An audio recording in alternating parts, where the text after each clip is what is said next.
So this week it's been crazy the last 2 weeks, and I'm like 3 days late on this. But I guess one of the biggest things I gotta say about this week is that looking at the people around me and the people who are really far away, who are there in the nights, I'm up at 1, 2 o'clock in the morning just stressing about the day, or just, mind can't quite shut up. I really appreciate those people, and the people who are willing to take the time out of their day to, sit down with me, or just get me to relax and go get something to eat, or drive somewhere, or just to chill. I really want to thank people who every day are there for me, and people who will text me back when I say, I'm just having a crap day. Can you call me, or can you text me, whatever.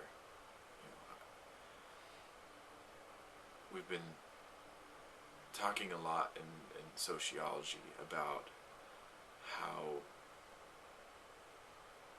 a lot of things in our lives are really just socially constructed ideas. What that means is, like, for example, gender. That was the subject that we were just discussing. That gender's created through our own perspectives. We assign certain traits to men, and we assign certain traits to women, and that's how we define gender. I mean, sex is different than gender. Sex is like, do you have a penis? Do you not have a penis? Do you have a vagina? Do you not have a vagina? Do you have both? Which makes you hermaphrodite. It's those things are rigid. You have one of those three things, and different varying shapes and sizes, I guess. But gender is something that we identify as. I'm physically a male, and I identify as male,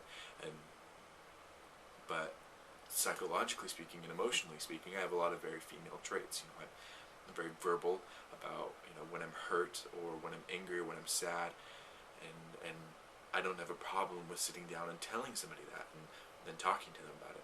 Whereas the male stereotype in America especially is that we're, instead of being angry and dealing with it, and talking to the person and having discussion, we generally are expected to yell, or to react violently, or to just bottle it up and explode eventually. And through a lot of the experiences and things that I've had, I've learned that that's not healthy for me. I'm one of those people that would otherwise explode. I would hold it in, and then have a moment where just a little stupid thing would just get me to yell at somebody, and cost me relationships before. But growing up, you learn new things. And so on the scale, if you were to say that this was male, and these are masculine traits, and this is feminine traits, and these are what females should be doing, this is what males should be doing, I'm probably closer to middle, probably about 2/3 of the way from female. I'm about 66 on the scale from male being 100 and female being 0. But I guess one of the biggest things that I wanted to say with that is that people in your life, like the people who supported me, will be there no matter how you express yourself. Somebody who I talked to about a year ago, he was talking about when he went to jail, and he said, you know who your true friends are because they're the people who write you letters when you're in jail. And for me, I asked him, I said, what about people who don't know, when you're in jail, or if you disappear? He said, people, what about the people who it just happens? Nobody expects it. Nobody knows what they're doing behind closed doors, things like that. And he said, if somebody disappeared from my life, somebody that really mattered to me, he said that I would go out of my way to find where they were. Even if it meant me calling a police station and saying, this person, I think this person's missing or kidnapped or whatever, and generally they'll say actually the person's in jail, and you can receive information from them that way.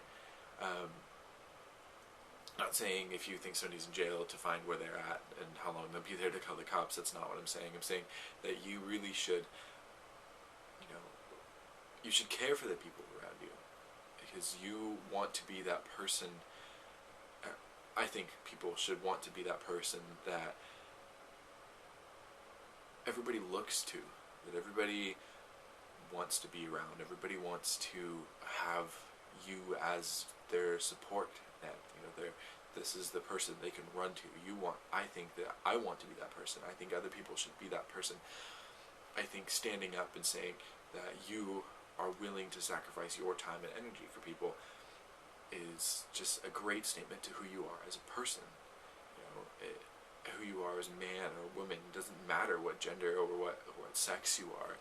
It's purely about what kind of friend you are, what kind of brother, what kind of sister, what kind of mother or father, uncle or aunt. It's about who you are. And expressing who you are through your clothing or through your attitudes or your speech or whatever, that really is who you are. And you should feel free to express who you are in whatever way you so choose. Don't be fake so that people will be your friends. Not only because you're not giving them the respect that they deserve, but they're not liking you for you. They're liking you for the image that you're portraying to them. And if that image isn't honest, and not honest as in you tell them, the truth and you don't lie to them. Honest as in you're telling them the whole story. You're wearing the things that express who you are as a person. You're talking about things that express who you are as a person. And if people don't like you for who you are, then you really should sit down and think to yourself, does that matter to me? Because I think if people don't like you because you lie to them, or you steal from them, or you hurt other people, or you do something that is not just abrasive, but something that is offensive to other people. I'm not talking about just people in general. I'm talking about the people who matter to you. If you are offending those people, maybe it's time to sit back and think, why is this something that's important to who I am as a person? Is this important to how I feel every day? Important enough that you're willing to continue those behaviors that are going to offend the people around you. But if you're being honest with who you are, and you're being straightforward, whether you're straight or gay or bi, or you feel like you want to dress in drag, or you really, really like the color pink, so you wear pink, that's up to you. What you say to people is up to you. Nobody has control over it. People can say that you shouldn't say these things. People can say that this is offensive, please don't say that, or rules or regulations that require you to not say things or require you to say specific things. They're not forcing you. They're not making you. They're not moving your mouth or your vocal cords or your tongue or whatever. That's up to you. But know that what you do and how you express yourself affects the world around you. And if you are honest with yourself, and people look at you and they see you as an honest person, no matter if what you're doing is out of the social norm, if you're a man wearing a dress or a woman with short cropped hair, if you're being honest with who you are, people will notice, people will know, people will like you for who you are. You'll find your niche, you'll find your world. Be honest with who you are to the people around you. Be honest in all aspects of your life.